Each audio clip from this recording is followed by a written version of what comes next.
In a viral video monitored by the New Africa channel and circulating across multiple social media platforms, Bevelyn B.T. Williams has delivered a fierce critique of Vice President Kamala Harris and the African-American electorate that supports her. Williams' candid remarks have ignited a wave of discussion and controversy. Williams' critique is grounded in her perception that Kamala Harris' appointment as vice president was more about fulfilling a diversity quota than recognizing her qualifications.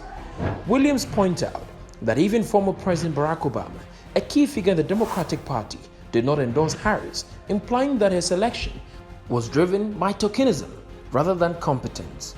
Williams argues that this tokenism is an insult, suggesting that Harris's elevation was not based on her intellectual or professional merits, but rather her race and gender. You know that Kamala is a token?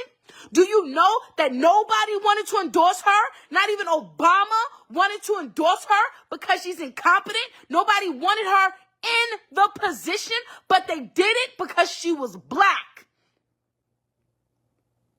That's an insult. That means you're not intelligent enough. That means you're not quick enough. That means you're not smart enough. That means you're not even equipped. You're just black. And it works. And no, it's not benefiting the entire black community. No, let's just put a token in because that's enough of them. They'll struggle to the end as long as they can look up at that token for the rest of their life. In a video, Williams condemns Harris for what she views as a lack of genuine concern for the African-American community. She asserts that Harris, alongside President Joe Biden, has prioritized the interests of illegal migrants over black Americans. Williams criticizes the administration for allegedly providing better support and benefits of illegal migrants, such as access to resources, financial aid, and educational opportunities, while neglecting the pressing issues facing African Americans. She describes this as a form of betrayal where the political promises made to the black community have not materialized into meaningful support or progress. I'm speaking to the black community, and I'm gonna keep it a buck. If you, in your heart, feel like, oh, they're going to put up Kamala, I'm going to vote for Kamala, you are telling me how ignorant you are when it comes to politics. Not as a person, because just because you are ignorant according to politics doesn't mean you're an ignorant person. But you are very ignorant according to politics. And I'm going to tell you why. And a lot of people can get offended, but I don't care. I'm going to be honest with you, okay? Kamala, number one, has never been for the black community. I want you to understand something. Kamala has played a part, just like Joe Biden, in persecuting and putting African-American people in jail by the droves. Droves, okay? When it comes to drug crime, she has treated drug crime as if it was murder, okay? And then on top of that, let me explain something to you. The only reason why Kamala is a vice president in the first place is because she's black.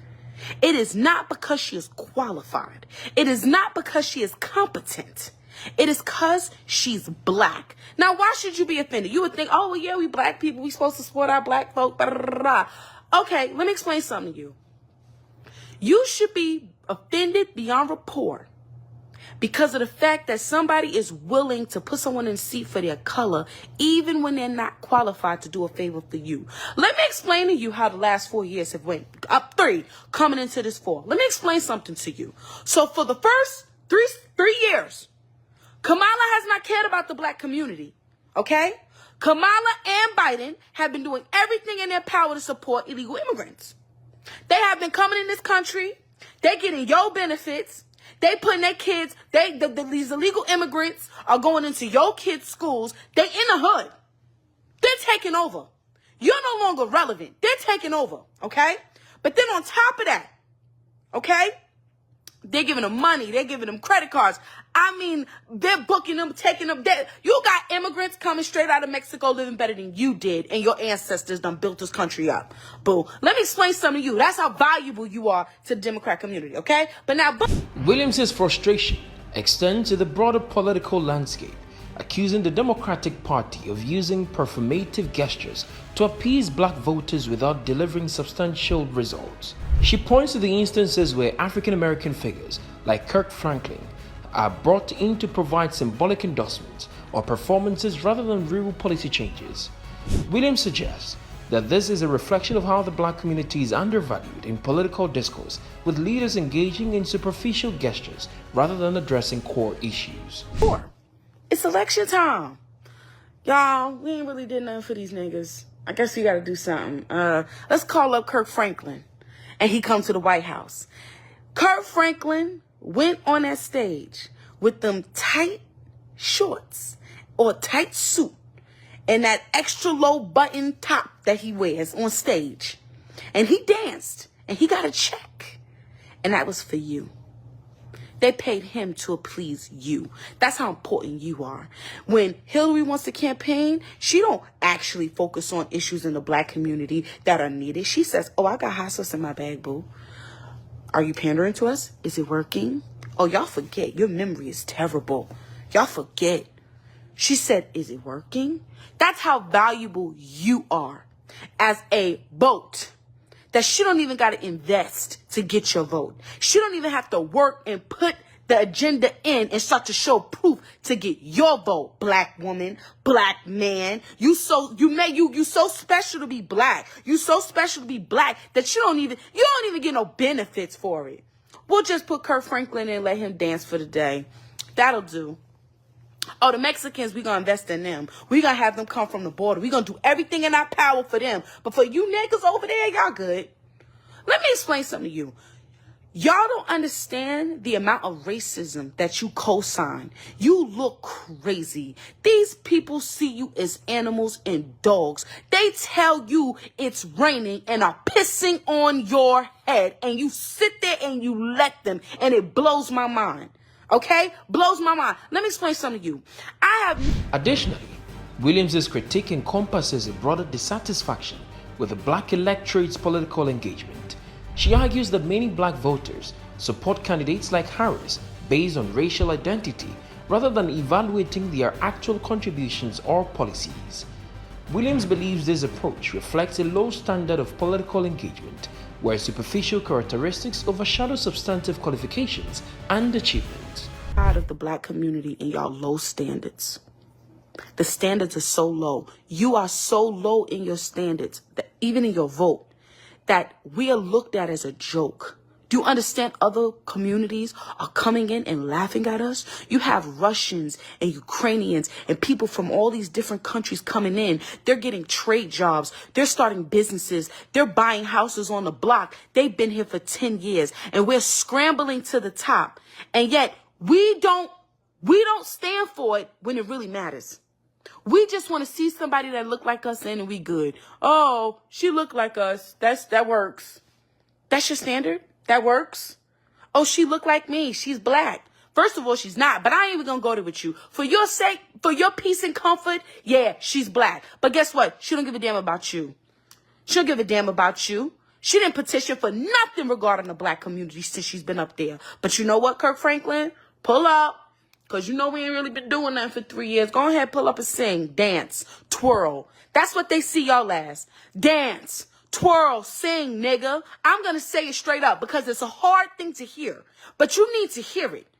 You're out of line when you speak the gospel of Jesus, when you speak the truth, when you say that abortion is murder, when you say that these things are wrong, when you say that homosexuality is wrong, you are out of line. Who are you to say what's wrong and what's right and who's the true and living God? Go dance.